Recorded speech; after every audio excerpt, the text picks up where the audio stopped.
David Chen's eyes narrowed as he scanned the bustling hallways of Northeast State University, his wrapped knuckles still sore from the morning's training session.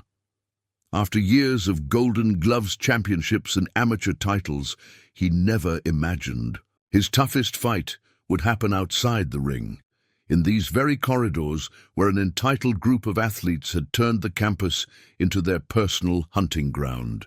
But today, everything would change. The crisp autumn breeze rustled through the maple trees lining the pristine campus of Northeast State, their crimson leaves a stark contrast against the modern glass and steel architecture. At 20 years old, David had earned his spot here through a combination of academic excellence and countless pre-dawn training sessions at his uncle's boxing gym in San Francisco's Chinatown. His mother, working double shifts as an ER nurse since his father's passing 5 years ago, had sacrificed everything to see him standing here, rolling his shoulder to adjust the worn gym bag that carried his prized possession, the boxing gloves. His father had given him before passing. David made his way toward Lancaster Hall. The prestigious sports science program had been his dream since discovering how boxing could be elevated through proper biomechanical understanding. He'd deferred his acceptance for a year to help his uncle train young boxers, earning enough to supplement his scholarship. Now, watching the diverse mix of students hurrying between classes, David felt a sense of possibility in the air. "Hey, new guy," a cheerful voice called out. David turned to find a tall, athletic woman juggling an armful of camera equipment. "You look as lost as I feel. Sarah Martinez, aspiring sports photographer and your fellow transfer student," she said, extending her free hand with a warm smile. "Please tell me you're heading to Lancaster too?" David couldn't help but return her smile, taking some of her gear. "David Chen. Yeah. Sports science major, photography assignment, more like a mission to document every sporting event on campus," Sarah replied, falling into step beside him. "I'm trying to build a portfolio that shows the human side of athletics, not just the highlight reels." Her enthusiasm was contagious as she described her vision of capturing the dedication behind the achievements. The friendship formed instantly as they navigated the sprawling campus together. Sarah's easy manner and genuine interest in his boxing background made the transition feel less daunting. By the time they reached Lancaster Hall, David had learned about her transfer from a smaller college in Arizona and her dreams of working for major sports publications. Their conversation halted abruptly as they entered the building. The change in atmosphere was palpable. Students pressed themselves against walls, heads down, as three imposing figures dominated the hallway. Connor Walsh, flanked by his ever-present teammates Tyler Reed and Matt Preston, stood blocking the path to the lecture halls. All three wore varsity jackets from the university's nationally ranked football team. "Check out the fresh meat," Connor sneered, his 6'4" frame towering over a freshman who had accidentally brushed against him. The younger student mumbled an apology, trying to slip past, but Tyler grabbed his backpack, sending books scattering across the floor. David felt his jaw tighten, the familiar pre-fight tension coursing through his muscles. But his father's voice echoed in his memory. "The strongest fighters know when to show restraint." He moved to help the freshman gather his books, aware of Connor's cold stare following his every motion. "Looks like someone doesn't understand the pecking order around here," Connor called out. But David continued calmly collecting the scattered materials. Sarah had stepped forward, her camera partially raised, but Matt noticed and stepped toward her menacingly. "I wouldn't if I were you," Matt growled. "Accidents happen to expensive equipment all the time." David stood slowly, handing the books back to the grateful freshman. He met Connor's gaze steadily, his voice measured but firm. "There's no order to understand. We're all just here to learn." Connor's face darkened, but before he could respond, a professor emerged from a nearby classroom. The trio reluctantly backed off, but Connor's parting words carried a clear threat. "We'll see about that." Later, in the safety of the student center, Sarah reviewed the photos she'd managed to secretly capture. "This isn't the first time," she explained, showing David images of similar incidents. "Connor and his crew have been terrorizing students for months. The administration looks the other way because they're star players." David studied the photos, recognizing the same patterns of intimidation he'd witnessed in his youth before boxing. It had given him the confidence to stand tall. "Has anyone filed complaints?" Sarah laughed bitterly. "Dozens. But without concrete evidence of physical violence, the officials claim it's just competitive spirit, or boys being boys. Nobody wants to risk their scholarship by pushing harder." As David walked back to his dorm that evening, the setting sun casting long shadows across the campus, he thought about the fear he'd seen in his fellow students' eyes. He'd come to Northeast State to study sports science, not to fight. But as he unwrapped his hands, still, saw from his morning workout, he knew that sometimes the most important battles happen outside the ring. The question wasn't if he would need to take a stand, but when. The rhythmic sound of David's fists hitting the heavy bag echoed through Northeast State's otherwise empty campus gym at 5 a.m. He'd discovered this quiet sanctuary during his first week, grateful that his student ID granted 24-hour access. The familiar routine helped ground him as he adjusted to university life. Wake up at 4:30, train until 7, classes until 3, study, repeat. "Your cross is looking sharp," a voice called out, startling him. David turned to find Coach Martinez, the elderly head of the boxing club, watching from the doorway. The man's weathered face crinkled into a smile as he approached. "Been watching you come in every morning this week. You've got good form, kid." David caught the swaying bag, sweat dripping from his brow. "Thanks, Coach. Didn't mean to intrude on your space." "Son, anyone willing to put in work at this hour has earned their place," Coach Martinez replied, studying David's stance with an expert's eye. "You compete?" "Golden Gloves back in San Francisco," David said, beginning to unwrap his hands. "My uncle's gym," Coach nodded appreciatively. "Thought I recognized that footwork. We could use someone like you in the club. These college kids, they've got the enthusiasm but lack discipline." Before David could respond, the door burst open as Connor Walsh and his crew swaggered in, already dressed in workout gear. The easy atmosphere evaporated instantly. Coach Martinez's expression hardened almost imperceptibly. "Morning, Coach," Connor called out with exaggerated cheerfulness. "Hope we're not interrupting anything." "Just finishing up," David said quietly, gathering his gear. As he moved toward the exit, Tyler deliberately bumped into him, hard enough to make him stumble. "Watch where you're going, buddy," Tyler sneered. Matt snickered from behind him. Coach Martinez cleared his throat.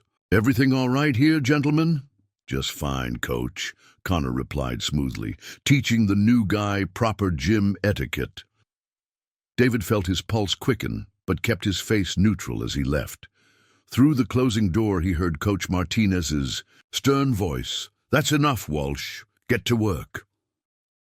Later that morning, David sat in his sports psychology lecture, half listening to the professor discuss performance anxiety while his mind wandered back to the gym encounter. Sarah slid into the seat next to him, her camera bag stuffed under the desk. "You look like you're somewhere else entirely," she whispered, pulling out her notebook. "Everything okay?" David started to brush it off, but caught the genuine concern in her eyes. During their coffee breaks between classes, Sarah had become more than just a friendly face. She understood the dynamics at play here, having documented the pattern of intimidation that seemed to permeate the campus. "Met Connor and his crew at the gym this morning," he murmured, keeping his voice low. "Think they're trying to mark their territory." Sarah's expression darkened. "They basically own that gym during football season.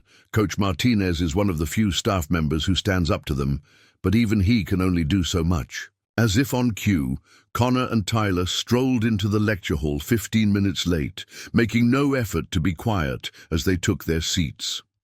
The professor paused momentarily, but continued teaching, avoiding eye contact. David noticed how other students seemed to shrink in their seats, making themselves smaller. After class, David and Sarah headed to the campus cafe, their usual spot for breaking down the day's events. The October air had turned crisp, and students huddled over steaming cups of coffee at outdoor tables. "You should see some of the stories I've collected," Sarah said, pulling out her laptop. "It's not just the gym. They've got this whole system worked out." She opened a folder of interviews she'd conducted anonymously. Last semester, they ran a student out of the dorm by flooding his room repeatedly. Administration called it plumbing issues. David scrolled through the testimonies, his frown deepening. Why hasn't the school paper covered this? The editor's on the same football scholarship program. Besides, the athletic department brings in massive donations. Nobody wants to rock that boat. Their conversation was interrupted by a commotion at a nearby table. Matt Preston had accidentally knocked a student's laptop off the table, sending it crashing to the ground. The student, a slight young man David recognized from his chemistry class, stood frozen as Matt delivered an obviously insincere apology. "Total accident, man. Maybe you should be more careful where you put your stuff." David started to rise, but Sarah grabbed his arm. "Not here," she warned. "Not yet. They're baiting you." He sank back into his chair, watching helplessly as the student gathered his damaged laptop and hurried away. Connor, watching from another table, raised his coffee cup in a mock toast. That evening, David found himself back at the gym, this time during normal hours. The boxing club was in session, and Coach Martinez waved him over. "Thought about my offer?" the coach asked, handing him a pair of club gloves. David nodded, slipping them on. The familiar weight felt reassuring. "I'd like that, Coach." "Good. These kids could learn something from someone who understands real discipline." Coach paused, choosing his next words carefully. "Listen, son, I saw what happened this morning. Been seeing a lot of things over the years. Just remember that timing is everything in boxing and in life." David understood the subtext. As he worked with a young sophomore on proper jab technique, he observed the other club members. Many showed potential, but there was something else in their movements, a hesitancy, a fear of committing fully to their strikes. Later, walking back to his dorm under the glow of campus streetlights, David reflected on how quickly the university's shiny facade had revealed its cracks. His phone buzzed, a text from Sarah. "Got more stories, also some photos. We need to talk." In his room, David unwrapped his hands slowly, each movement deliberate. On his desk sat the photograph of his father at his last boxing match, arms raised in victory. "Pick your battles wisely," he used to say, "but once you choose one, see it through." The sound of shattering glass and mocking laughter drifted up from the courtyard below. David moved to the window, watching as Connor and his crew disappeared into the night, leaving behind a trail of broken bottles and shattered peace. The campus security guard nearby simply turned away, pretending not to notice. David's jaw clenched. He was choosing his battle now, but he would do it smart. Tomorrow, he would meet with Sarah and begin documenting everything. The question wasn't if Connor's crew would overplay their hand, but when. And this time, someone would be ready. The tension in Northeast State's campus reached a breaking point on a rainy Wednesday afternoon. David was leaving his biomechanics lab when he heard the commotion. A circle of students gathered near the science building's entrance, their phones raised to record what was unfolding. Through the crowd, he spotted Connor Walsh, looming over a familiar face from the boxing club, a freshman named Alex, who had just started training the week before. "I said, empty your pockets," Connor demanded, his voice carrying that dangerous edge David had come to recognize. Tyler and Matt flanked their leader, effectively blocking any escape route. Alex's hands trembled as he pulled out his wallet. "Please," Alex stammered. "I need my meal card." "Should have thought about that before disrespecting us," Matt cut in, snatching the wallet. "Running your mouth about us to that photographer chick." David's pulse quickened. Sarah's investigation must have reached Connor's ears. He pushed through the crowd, his voice steady but firm. "Give it back." The circle of onlookers fell silent. Connor turned slowly, a predatory smile spreading across his face. "Well, if it isn't the wannabe boxer, this doesn't concern you, Chen." "It does now." David moved to stand between Alex and the trio. "Return his wallet and we all walk away." Connor's eyes narrowed, studying David's stance. Despite his size advantage, something in David's calm demeanor made him hesitate. After a tense moment, Connor nodded to Matt, who tossed the wallet at Alex's feet. "Cute. Playing hero." Connor stepped closer, his voice dropping to a menacing whisper. "But you can't be everywhere at once, and neither can your little photographer." "Friend." As the crowd dispersed, Sarah emerged from behind a column, her camera clutched tightly. "Got it all," she said quietly. Clear shots of them threatening Alex. David helped Alex gather his scattered belongings. "You okay?" Alex nodded, though his hands still shook. "They found out I talked to Sarah about what they did to my roommate last month. The plumbing accident that flooded our room? It wasn't an accident." "We need to report this," Sarah insisted, reviewing the footage. "It's clear intimidation, caught on camera." David agreed, but something in Connor's threat nagged at him. "We need to be smart about this. They're escalating because they're feeling threatened." That evening, David sat in Coach Martinez's office, sharing his concerns. The old coach listened intently, his weathered hands folded on his desk. "You're not the first to try taking them on," Coach said finally. "Last year, a student athlete, good kid, talented wrestler, gathered evidence of their harassment." "Want to know what happened?" David leaned forward. "What?" "Suddenly failed 2 mandatory courses. Academic probation, lost his scholarship." Coach's eyes hardened. "No proof it was connected, of course, but everyone got the message."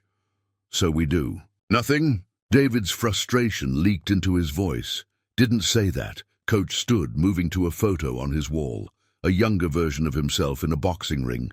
"Sometimes the biggest fights aren't won with fists. They're won with strategy, patience, and choosing the right moment to strike." As David left the office, his phone buzzed with texts from Sarah. "Emergency. Meet me at the library. Bring your laptop." He found her in a quiet corner of the 3rd floor, surrounded by papers and looking pale. "They're systematic about it," she said without preamble, pushing a notebook toward him. "Look at this." David scanned the pages. Sarah had compiled dates, incidents, and patterns. Connor's crew targeted specific types of students, scholarship recipients, athletes from rival teams, anyone they viewed as a threat to their dominance. The administration's pattern of turning a blind eye was equally clear. "There's more," Sarah continued, pulling up emails on her laptop. "Remember that wrestler Coach mentioned? I found his old social media posts. Before they were deleted, he documented everything, but then—" "Let me guess," David interrupted grimly. "The posts disappeared right before his academic troubles started." Sarah nodded. "They have connections in the athletic department, the housing office, even campus security. It's not just 3 bullies, it's a system." "A system designed to protect them," David mused, his mind racing. "But systems have weak points." Their planning session was interrupted by a commotion downstairs. They rushed to the railing to see Tyler and Matt cornering a student near the entrance, while Connor kept watch. The student, David, recognized him as Ryan, another boxing club member, was pinned against the wall. "Stay here," David told Sarah, already moving toward the stairs, but she grabbed his arm. "Wait," she whispered, raising her camera. "We need to document everything. Build our case." David's fists clenched as he watched Ryan endure their intimidation. Every instinct screamed at him to intervene, but Sarah was right. They needed to be strategic. The next morning, David arrived at the gym earlier than usual, needing to burn off his frustration. To his surprise, Ryan was already there, attacking the heavy bag with uncontrolled fury. "You'll hurt yourself throwing hooks like that," David said softly. Ryan spun around, startled and embarrassed. "I couldn't sleep after yesterday," he trailed off, then burst out, "Why didn't you help me? I saw you up there." The accusation stung, but David held Ryan's gaze. "We're gathering evidence, building a case that they can't ignore or cover up." "Evidence?" Ryan scoffed. "They own this place. You think some photos and testimonies will change anything?" "Not alone," David admitted, "but it's part of a larger plan." He moved to the bag, demonstrating proper hook technique. "In boxing, sometimes you have to let your opponent think they're winning. Let them get overconfident. That's when they make mistakes." Ryan watched David's form, his anger gradually shifting to curiosity. What kind of mistakes? The kind that even their connections can't fix. David gestured for Ryan to try the hook. Again. "But first, we need more people willing to stand together. You in?" As Ryan practiced the corrected technique, David noticed other early morning gym users gathering closer, listening. The seeds of resistance were being planted. Now they just needed time to grow. Leaving the gym, David spotted Connor watching from across the quad, phone to his ear. The message was clear. They were being monitored. But for the first time since arriving at Northeast State, David felt a glimmer of hope. The system that protected Connor and his crew was strong, but no system was perfect. His phone buzzed. Another text from Sarah. "Got something big, meet me at lunch. And David, be careful, they're watching. Be careful." The dean's office was exactly what David had expected.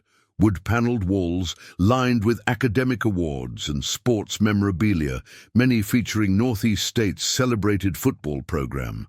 Dean Richardson sat behind his massive desk, barely, glancing at the folder of evidence Sarah had compiled as he listened to their account of Connor Walsh's ongoing harassment. "These are serious allegations," the dean said finally, closing the folder without examining its contents.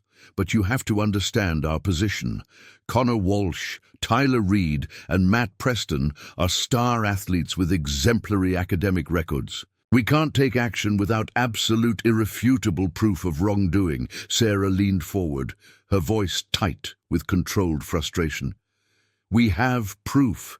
Photos, videos, testimonies from multiple students. Testimonies that those students would need to formally present," the dean interrupted smoothly. "Are they willing to do that? To potentially face academic review boards? To have their scholarships examined under a microscope?" David watched as Sarah's confidence faltered. They both knew the answer. Most of Connor's victims couldn't risk their academic standing. The system was designed to protect itself. "What about the video from yesterday?" David pressed. "Connor clearly threatening Alex." "Ah, yes, the video." Dean Richardson's smile didn't reach his eyes.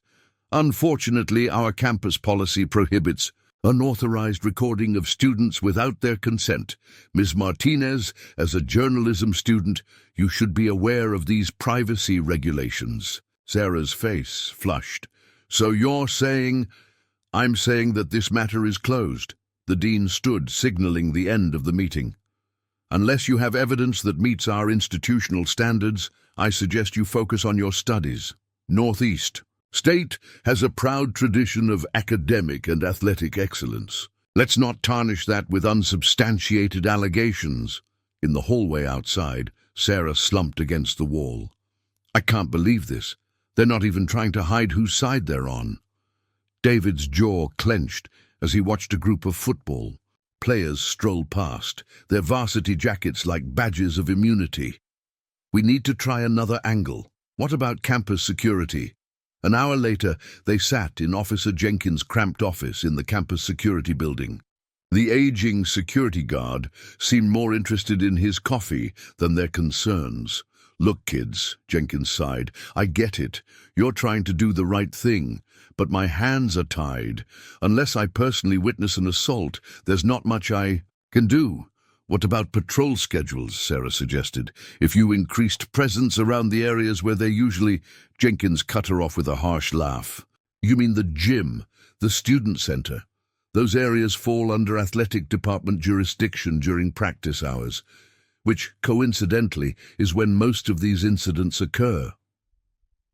David felt his frustration building. So you're telling us to wait until someone gets seriously hurt? I'm telling you to be smart.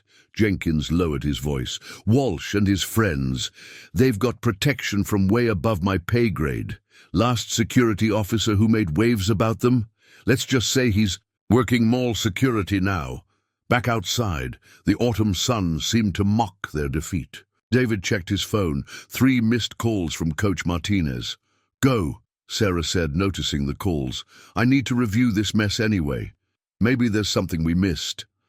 David found Coach in the gym office, a rare, serious expression on his weathered face. Heard you went to the dean, Coach said without preamble. Word travels fast. Son, you're playing a dangerous game. Coach moved to close the office door. These people, the ones protecting Walsh, they don't just run the athletic department. They're connected to alumni, donors, people with real influence. So everyone keeps telling me, David replied, his voice sharp with frustration. What am I supposed to do? Just watch while they terrorize people? Coach was quiet for a moment, studying David with concern. Remember what I taught you about ring strategy? Sometimes you have to take a few hits to find your opening. This isn't the ring, Coach. These guys are forcing you to fight their way, Coach interrupted. On their terms, in their system. He picked up an old boxing poster from his desk. You know why most fighters lose? They get so focused on hitting back, they forget to think. David sank into a chair, the weight of the day settling on his shoulders. I am thinking. We gathered evidence, went through proper channels, and now they know you're coming. Coach leaned forward. Walsh was in here earlier asking about you, about your boxing background. They're doing their homework, son. A chill ran down David's spine. What did you tell them? Nothing they couldn't find online. But listen, they're worried. All this documentation going to the dean. You've got them looking over their shoulders. That's when people make mistakes. David's phone buzzed. A text from Sarah. Need. To see you now. Something happened to Ryan. He found Sarah and Ryan behind the library, the latter sporting a split lip and torn jacket. They jumped me, Ryan said, his voice shaking. Said it was a message for you. Sarah was already photographing. Ryan's injuries, her hands trembling with rage. We need to take this to campus police, file a real report. They were wearing masks, Ryan cut in, and they made sure no cameras caught it. It's just my word against nothing. David helped Ryan clean up, his mind racing. Every official channel had failed them. The system wasn't just broken, it was actively working against them. As he watched Sarah document Ryan's injuries, adding them to their growing file of ignored evidence, something shifted in his perspective. We've been going about this wrong, he said finally. They want us to play by their rules, use their channels. Sarah looked up from her camera. What are you saying? I'm saying we stop playing their game. David pulled out his phone, scrolling through his contacts. Remember what you said about more stories? About other victims. Sarah nodded slowly. Dozens. Why? Because it's time to change the rules. David began typing a message. Call everyone who's willing to talk. Every victim, every witness. We're not just gathering evidence anymore. What are we doing? Ryan asked, pressing an ice pack to his lip. David thought about Coach's words about fighters getting predictable, about systems having weak points, about making opponents play your game. We're building an army, he said quietly, and we're going to show them what happens when people stop being afraid. His phone buzzed again, a message from an unknown number. Back off now, Chen. Next time we won't be so gentle. David saved the number, adding it to their evidence file. Let them make threats. Every act of intimidation, every attempt to silence them was just another brick in the foundation of their resistance. They think they own this campus, he told Sarah and Ryan. Time to show them how wrong they are. The basement of Coach Martinez's off-campus boxing gym had become their unofficial headquarters. A month had passed since their failed attempts at official intervention, and the small space was now crowded with students from all corners of Northeast State. David stood at the front, watching as Sarah documented the latest testimonies. They trashed my art project the night before submission, a junior from the Fine Arts Department explained, her voice quivering. Months of work destroyed. When I reported it, campus security suggested I should have made backup copies. Similar stories filled the room. Athletes from non-revenue sports described equipment sabotage. International students talked about targeted harassment. Scholarship recipients shared accounts of academic interference. Each story added another layer to the pattern they were uncovering. It's bigger than we thought, Sarah whispered to David as she reviewed her notes. Connor's crew isn't just bullying random students. They're systematically targeting anyone who might threaten the football program's dominance. David nodded grimly. The past weeks had seen an escalation in Connor's tactics. After the attack on Ryan, 3 more boxing club members had been ambushed. Equipment disappeared from lockers. Anonymous threats arrived via text and email. But something unexpected had happened. Instead of cowering, students were getting angry. "Chen!" Coach Martinez called from his office. "Got a minute?" David found the old coach reviewing security footage from his gym's cameras. "Watch this," Coach said, pointing to the screen. The grainy video showed 3 masked figures attempting to break in the previous night, only to be scared off by the security system. "They're getting desperate," David observed. "Desperate means dangerous." Coach turned to face him. "How many students have joined your little resistance movement?" 43 as of today, more coming forward every week. Coach whistled low. "That's quite an army you're building. But remember, armies need strategy, not just numbers." Their conversation was interrupted by a commotion from the main room.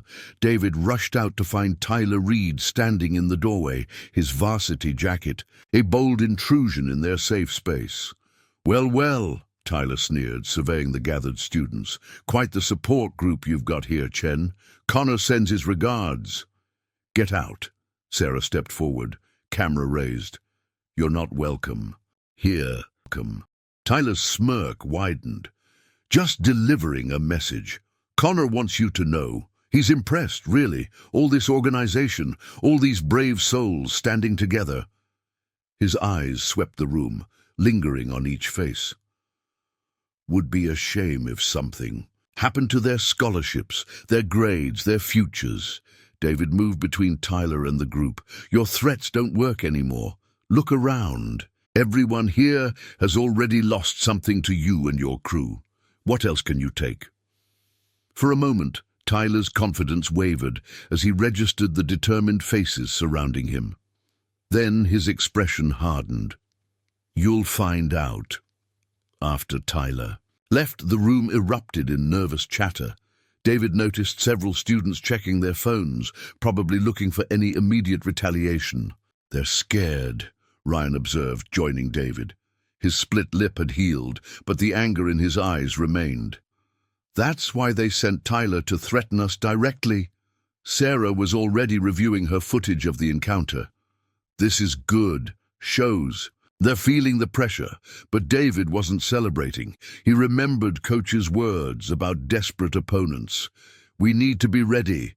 They're going to try something big."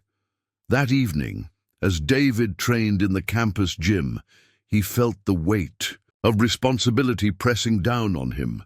Each student who joined their cause became another person he had to protect. The rhythmic impact of his fists against the heavy bag helped him think. His phone buzzed, a message from an unknown number. "Final warning. Tomorrow, noon, parking lot behind Lancaster Hall." Come alone or everyone suffers." David stared at the message, his mind racing.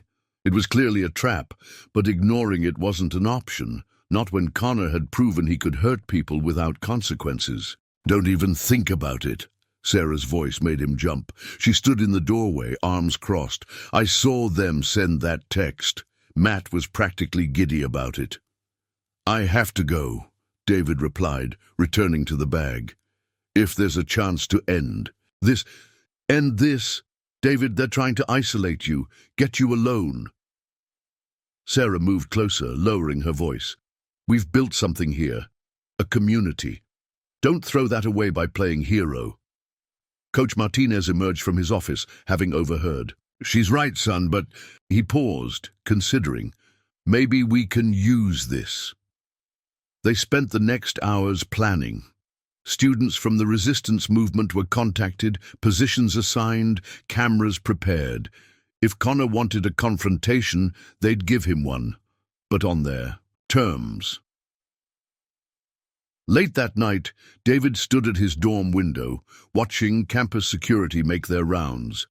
His phone was filled with messages of support from students he'd never even met before this started. Tomorrow would change everything, one way or another. Sarah called as he was wrapping his hands for one final training session. "Everyone's in position for tomorrow. Are you sure about this?" David thought about all the students who had suffered in silence, all the lives disrupted by Connor's reign of terror. No turning back now. "Just be careful." Sarah's voice softened. "We need you in one piece to lead this revolution." Revolution. The word stuck with David as he moved through his training routine. That's what this had become. Not just a stand against bullies, but a challenge to an entire corrupt system. Each punch he threw was for someone who had been silenced. Each combination, a promise of change to come. As midnight approached, David received one final message from Coach Martinez. "Remember, son, tomorrow isn't about winning a fight. It's about exposing the truth. Stay smart, stay focused, make them play your game." David wrapped his father's old gloves carefully, placing them by his bag for tomorrow. The campus outside his window was quiet, but he could feel the tension building. Tomorrow at noon, everything would change. The question wasn't whether he was ready for Connor. It was whether Connor was ready for what David and his army of the silenced had planned.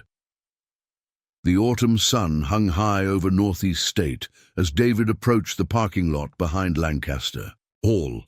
His footsteps echoed in the unusually empty space. No coincidence, he was sure. Connor had cleared the area for whatever he had planned.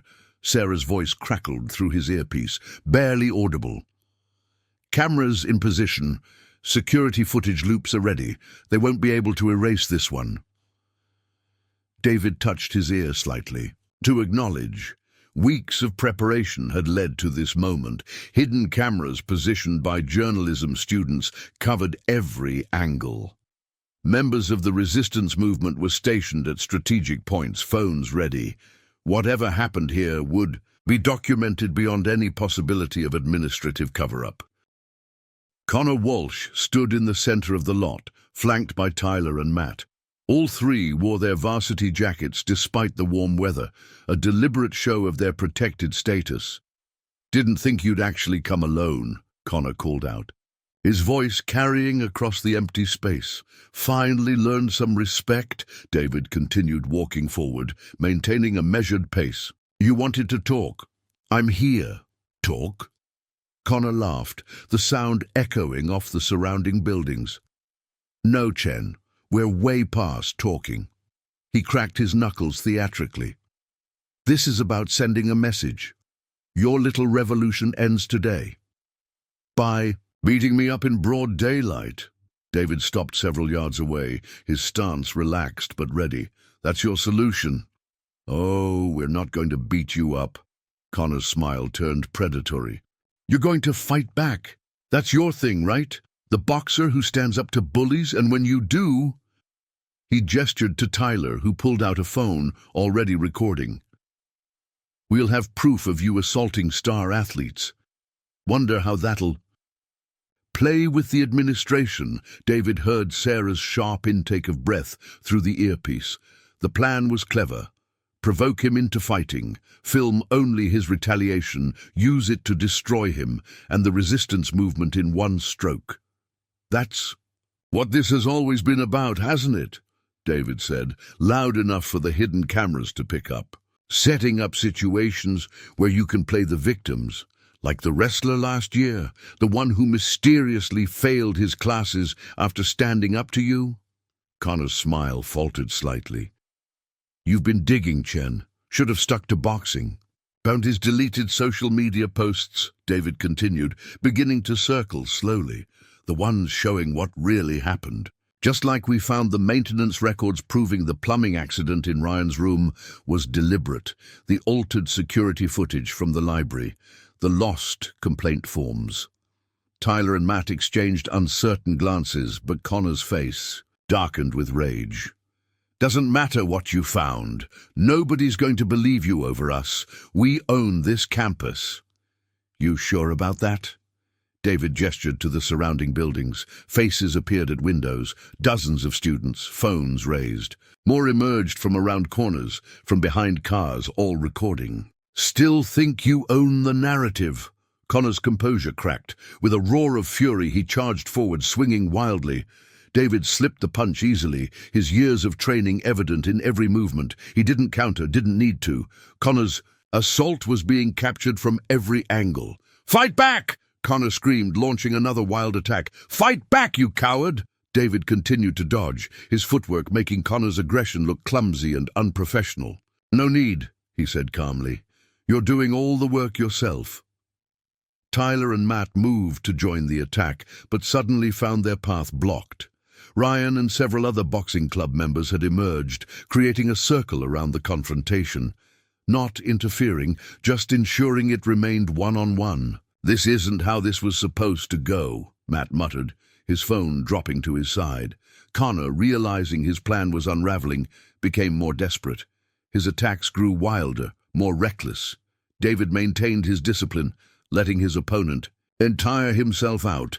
Every dodge, every defensive movement demonstrated the difference between trained skill and raw aggression. "You're pathetic," Connor panted, his previous confidence evaporating. "All of you, hiding behind your phones, your evidence, too weak to fight your own battles." "The only one fighting here is you," David replied evenly.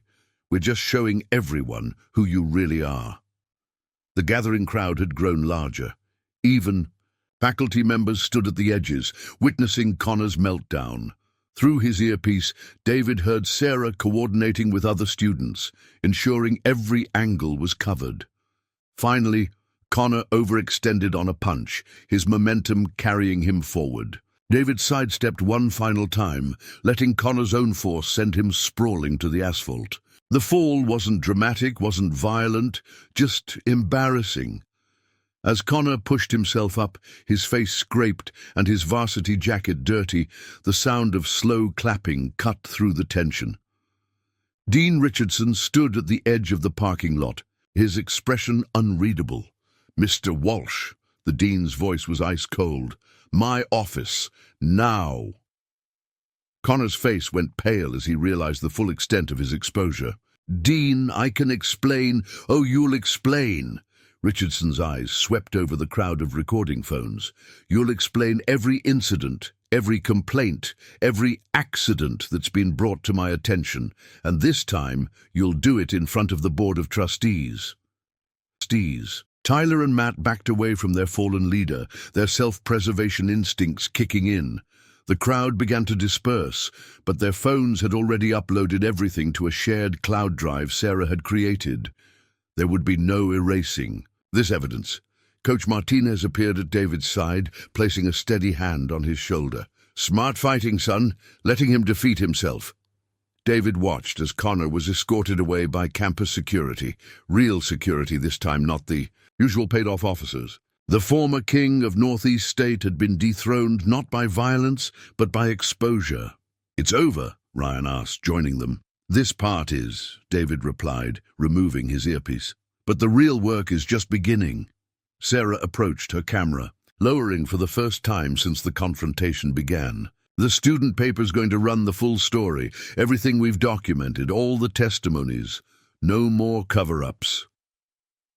David nodded, feeling the weight of the past months lifting. His phone buzzed with messages from students he'd helped, each one sharing in the victory. But Coach's words rang in his ears. The real work was just beginning. They had exposed one group of bullies, but the system that enabled them remained. So, Sarah said, a familiar glint in her eye, ready to tackle. The athletic department next? David couldn't help but smile. The fight wasn't over, but for the first time since arriving at Northeast State, it felt like a fair one. The following days at Northeast State unfolded like a series of aftershocks following an earthquake.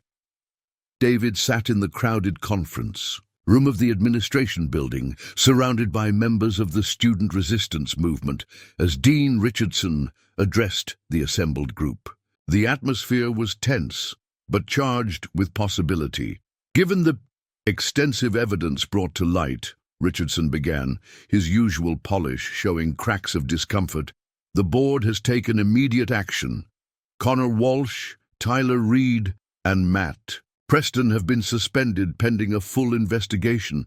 Additionally, several members of the athletic department staff have been placed on administrative leave. Sarah, recording everything as usual, raised her hand. And the previous incidents? The students whose academic records were tampered with? The dean shifted uncomfortably. A committee has been formed to review all cases involving the suspended students and their associates. We're also reaching out to former students who may have been adversely affected. Like the wrestler, Ryan called out from the back. Will his scholarship be reinstated? These matters are complex, Richardson hedged, but the steady gaze of 40-plus students made him continue. But yes, where clear evidence of interference exists, we're committed to making things right. After the meeting, David and Sarah walked across the transformed campus. Gone was the atmosphere of fear that had permeated the grounds. Students walked with their heads up, talking openly about their experiences. The wall of silence had been shattered. Check this out, Sarah said, pulling up the student newspaper's website on her phone. The headline read, "Systemic Bullying Exposed, a Culture of Corruption at Northeast State." Below it was a comprehensive report detailing years of institutionalized harassment and cover-ups. "Your photos really make it pop," David observed, noting the powerful images she'd captured. "Our story," she corrected him. "But it's already having an impact. 3 other colleges have reached out, asking about similar patterns on their campuses." They reached the gym, where Coach Martinez was overseeing the newly expanded boxing club. Membership had tripled since the confrontation, with students from all backgrounds seeking not just self-defense skills, but the confidence that came with them. "There's our celebrity," Coach called out as they entered. "The administration wants to make you some kind of student safety ambassador. Told them you'd rather just teach boxing." David smiled, watching the new members practice their basics. "They're missing the point. It was never about one person standing up. It was about everyone standing together." His phone buzzed, a message from an unknown number. For a moment, old tensions flared, but this was different. "Hey, it's Connor's roommate. He's packing up his stuff. Thought you should know. He left something for you." David found himself walking to Connor's dorm 30 minutes later, Sarah insisting on accompanying him. Connor's roommate, a quiet engineering student, handed over a sealed envelope before quickly disappearing. Inside was a handwritten letter. "Chen, you could have destroyed me that day, could have fought back, given me the beating everyone says I deserved. Instead, you showed me what real strength looks like. I'm not asking for forgiveness. I don't deserve it. But I want you to know that you didn't just expose a bully. You showed me a better way to be strong. Connor." Sarah read the letter over his shoulder. Think he means it? Does it matter? David replied, folding the letter carefully. Change happens one person at a time. Speaking of which, they headed to a special session of the resistance movement, now officially recognized as the Student Safety Coalition. The basement gym was packed with familiar faces and new ones, all united by a common purpose. The administration's response is just the beginning, Sarah addressed the group, standing beside David. We've created a template for exposing systemic bullying, but there's more work to do. Students shared updates, new anti-harassment policies being drafted, a transparent reporting system being developed, peer support networks forming. The movement they'd built was evolving, becoming something more permanent and far-reaching. You've started something bigger than Northeast State, Coach Martinez told David later as they cleaned up after the meeting. Other schools are going to follow this model, students standing together, using smart strategy instead of just fighting back. David thought about Connor's letter, about the transformed campus atmosphere, about the messages he kept receiving from students at other universities, facing similar issues. You know what's really changing, he said, pausing in his work. People are losing their fear, not just of bullies, but of the systems that protect them. His phone buzzed again, the wrestling team captain wanting to discuss similar issues. In their program, then another message from a student government representative about institutionalizing their reforms. The ripples were becoming waves. That evening, David stood in the empty gym, wrapping his hands for a training session. Sarah entered, camera in hand as always, but this time she set it down. The student paper wants to syndicate our investigation to other college newspapers, she said, sitting on the edge of the ring. This could spread nationwide. Good, David replied, starting his warm-up. But we need to stay focused here too. Change isn't permanent unless you keep working at it. Says the guy who took down a corrupt system without throwing a punch, Sarah grinned. No, David corrected her, pausing his workout. We took it down, all of us, together. That's what they never understood. Real strength isn't about dominating others, it's about lifting each other up. Through the gym windows, they could see students crossing campus freely, without the fear that had dominated just days before. The setting sun cast long shadows, but they didn't feel ominous anymore. They felt like reminders of how far they'd come and how far they could still go. So, Sarah said, picking up her camera with a familiar glint in her eye.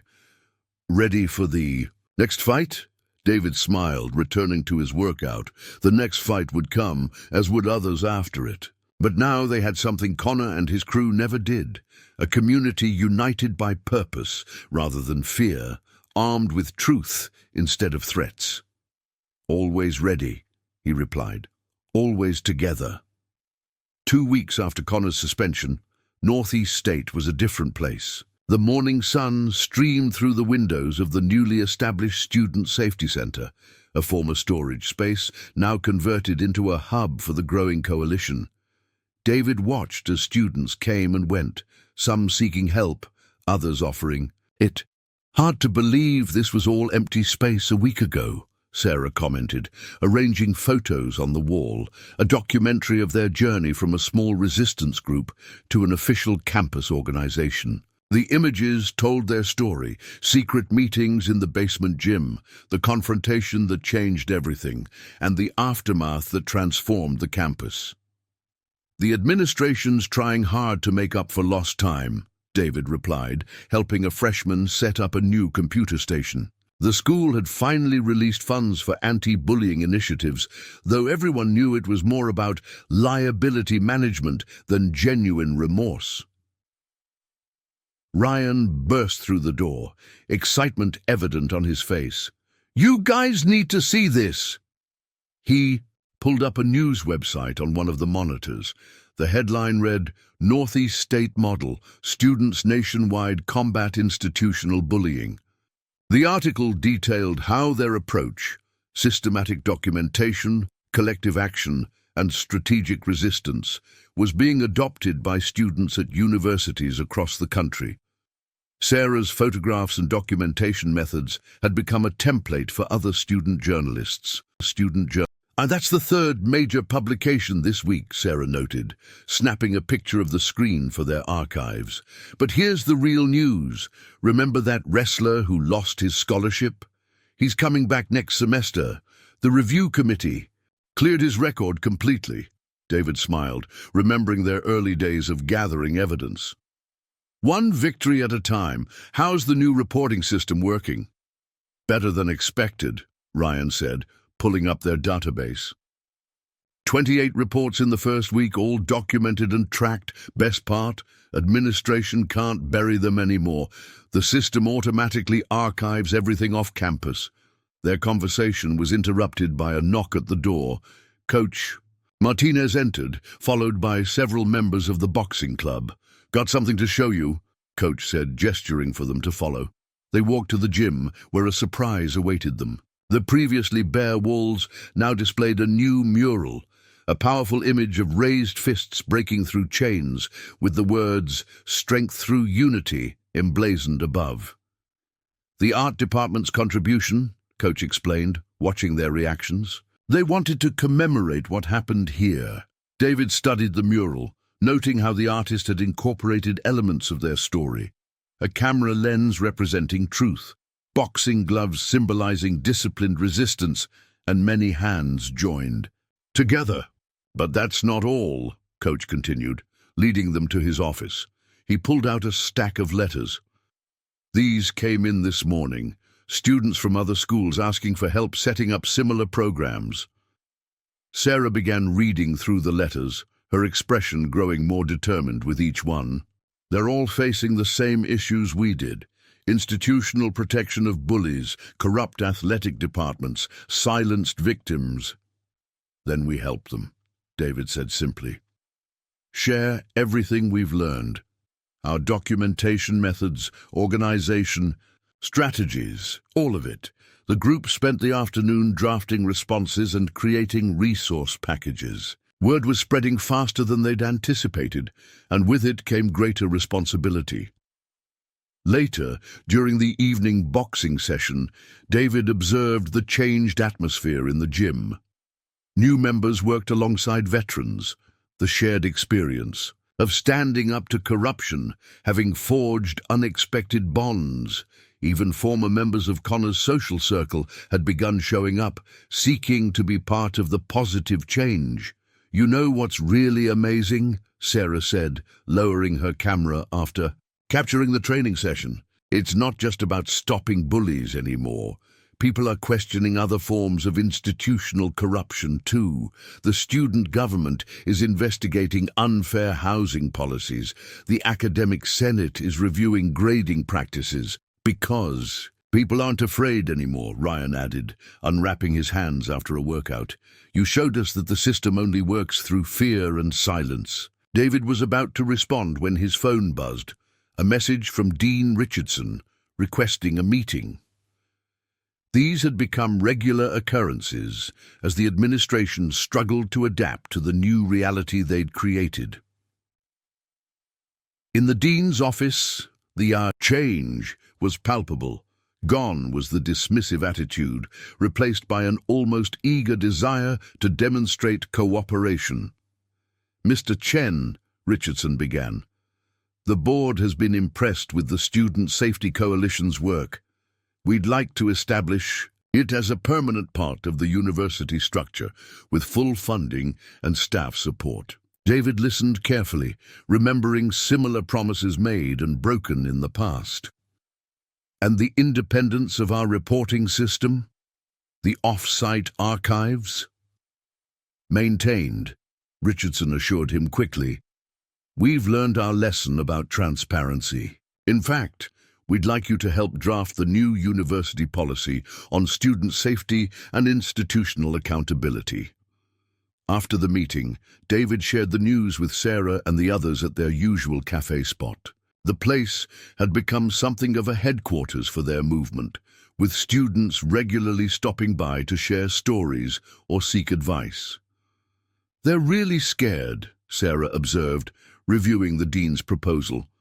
Not just of bad publicity, but of what we've started. Students at other universities are looking at what we did here and realizing they have the same power, David finished. But we need to be careful. Success can be as dangerous as failure if we let it make us complacent.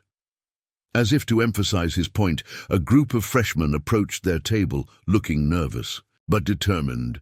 One stepped forward, clutching a phone displaying a video of what appeared to be harassment in the science building. We documented everything like you showed us, she said. Will you help us make sure it gets handled properly? David exchanged glances with Sarah and Ryan. This was what it was all about, not just fighting one group of bullies, but changing how power worked on campus, one situation at a time. Tell us everything, Sarah said, pulling out her notebook.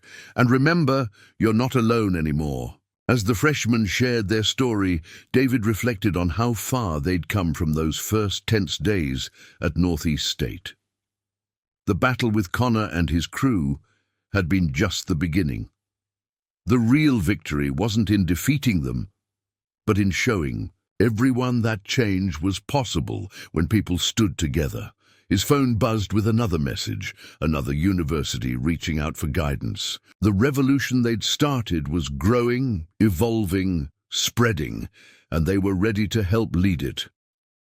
A month into the new semester, David stood at the podium in Northeast State's largest auditorium, facing a packed crowd of students, faculty, and administrators from universities across the state. The Student Safety Summit, as they'd named it, was the first of its kind, a conference dedicated to sharing their methods for combating institutional bullying and corruption.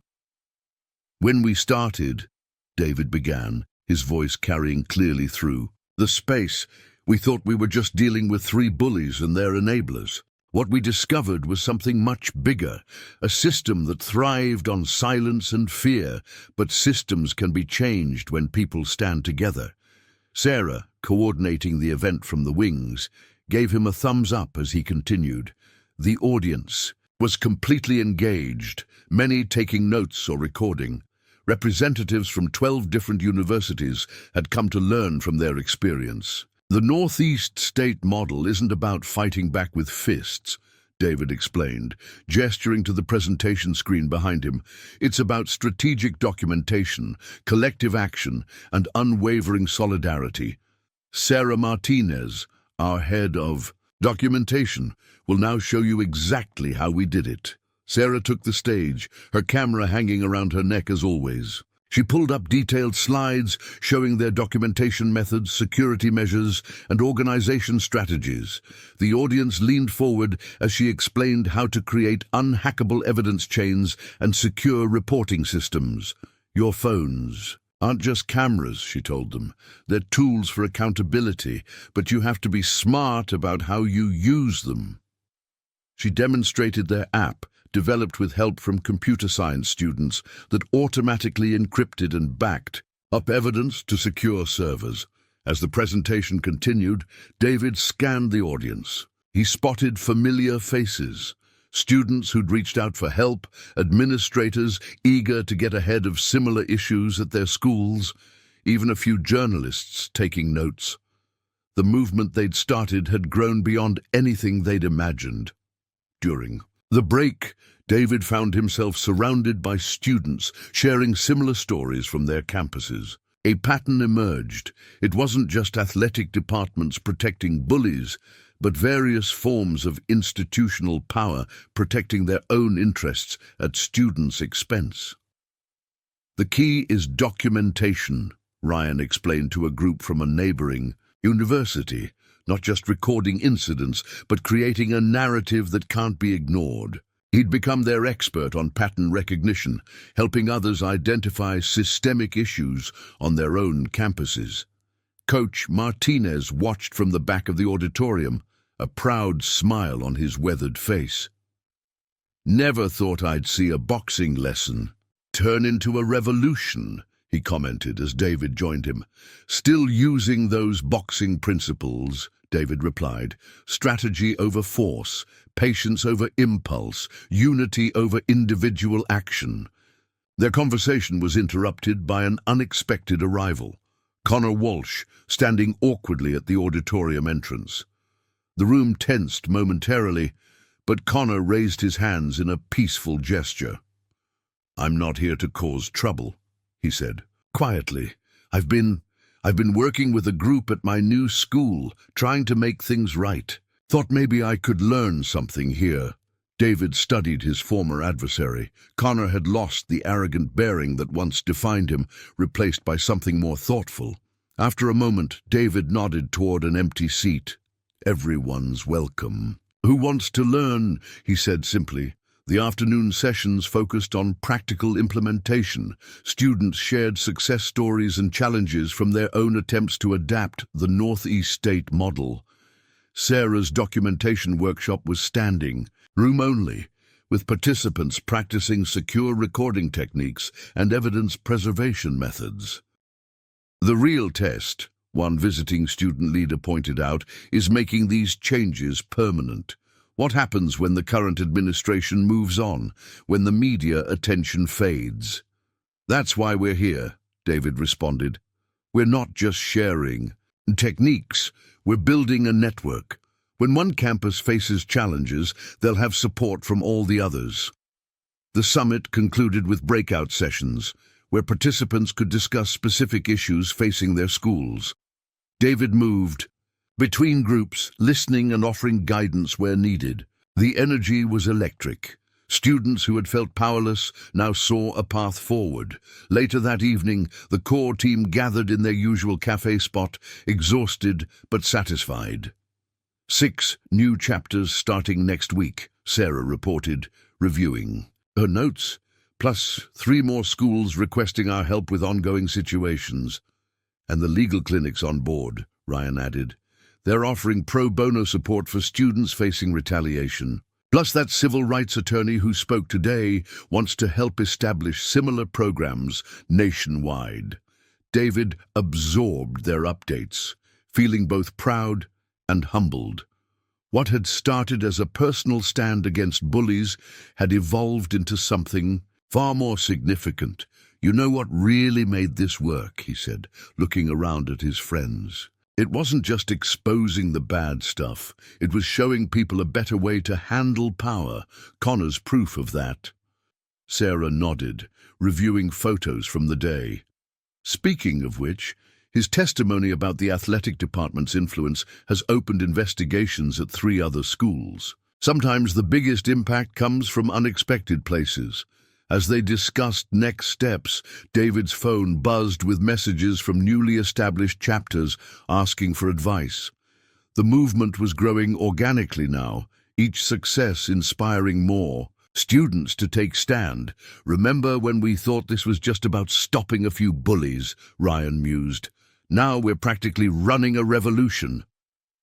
"A revolution of responsibility," David corrected.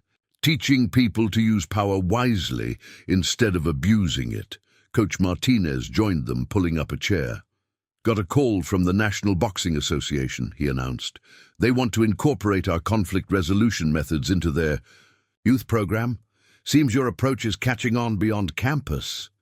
David smiled, remembering his first days at Northeast State, how isolated and overwhelming the challenge had seemed. Now looking at the network they'd built, the lives they'd changed, he understood that the real victory wasn't in defeating bullies, it was in transforming the environment that created them. "So," Sarah said, her camera ready as always. "Ready for the next phase?" David looked around at his team, at the legacy they were building together. "Always ready," he replied, "as long as we're in it together." 1 year after the confrontation that changed Northeast State forever, David Chen stood in his uncle's boxing gym in San Francisco's Chinatown, surrounded by eager young faces. The worn, heavy bags and scuffed ring had taken on new meaning since his journey began. "Boxing isn't just about fighting," he told the group of teenagers, their eyes fixed on his every move. "It's about discipline, strategy, and most importantly, knowing when not to fight. Sarah, visiting for the weekend, captured the moment with her camera, another piece of their ongoing documentation of positive change. His phone buzzed with a familiar notification. The Student Safety Coalition's network had just welcomed its 100th campus chapter. What started at Northeast State had grown into a national movement, transforming how universities handled bullying and institutional corruption. "You've gone viral again," Sarah announced, showing him her screen, their latest training video, demonstrating how to document and report abuse of power had reached 1 million views. The Northeast State model is officially in the dictionary of campus activism. Back in his uncle's office, surrounded by old boxing posters and new articles about their movement, David read an email from Connor Walsh. His former adversary had become an unexpected ally, speaking at colleges about his transformation from bully to advocate for change. "The system only worked because we made people feel alone," Connor had written. "What you taught me, what you taught all of us, is that real strength comes from standing together." A knock at the door interrupted his reading. Ryan and Coach Martinez had flown in for tomorrow's special event, the launch of their national training program combining boxing discipline with anti-bullying advocacy. The registration list hit 500, Ryan reported, still handling their database with the same dedication he showed in the ring. Athletes, student leaders, even some reformed bullies. Everyone wants to learn the Northeast State way. Coach Martinez settled into a chair, his weathered face creased with pride. "Remember when you first walked into my gym, worried about one group of bullies? Now look at what you've built."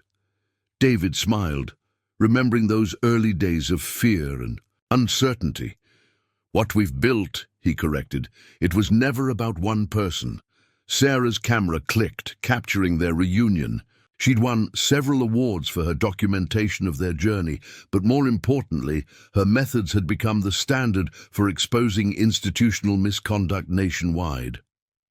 "Got something to show you," she said, pulling up a special report on her laptop.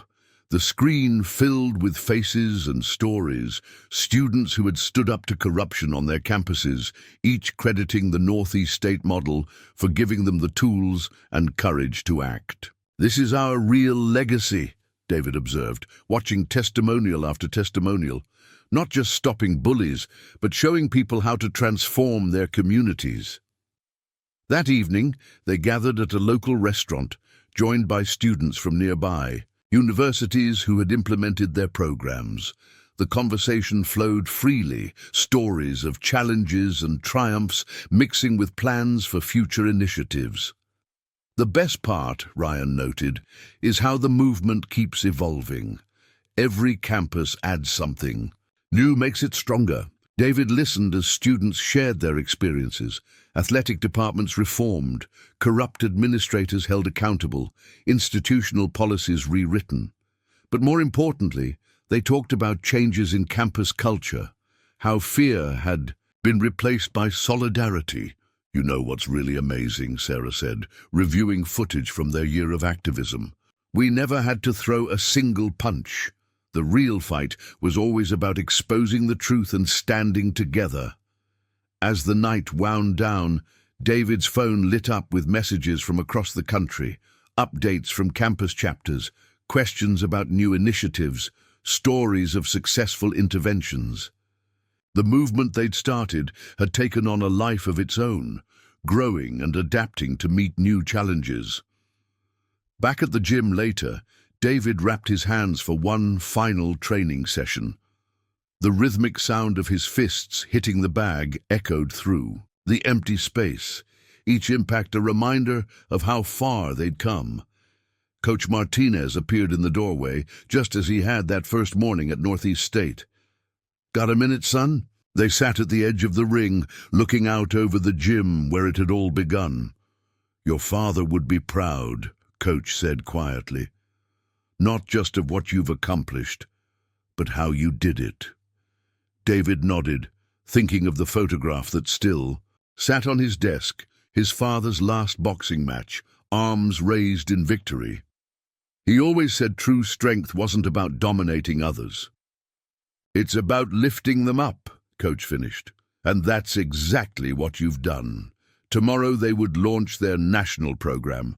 Hundreds would learn their methods, carrying the message of strategic resistance and collective action back to their own communities. The system that had protected bullies for so long was being transformed, one campus at a time. Sarah found them there, her camera capturing one final shot for her documentary. "Ready for the next chapter?" she asked, a familiar glint in her eye. David looked around the gym where he'd first learned to box, then at the friends who'd become family, at the movement they'd built together. The fight they'd started would continue, evolving to meet new challenges, inspiring others to stand up for what was right. "Always ready," he replied, echoing the words that had become their movement's unofficial motto. "As long as we're in it." Together, the gym lights dimmed, but the legacy they'd created shone brighter than ever, a testament to the power of united action, strategic resistance, and the courage to stand up against injustice. The bullies had been stopped not by force, but by something far more powerful, the strength of people standing together, refusing to be silenced. In the end, that was the real victory. Not just at Northeast State, but across every campus their movement had touched. The message was clear: when people unite against injustice, no system of corruption can withstand the power of their collective voice.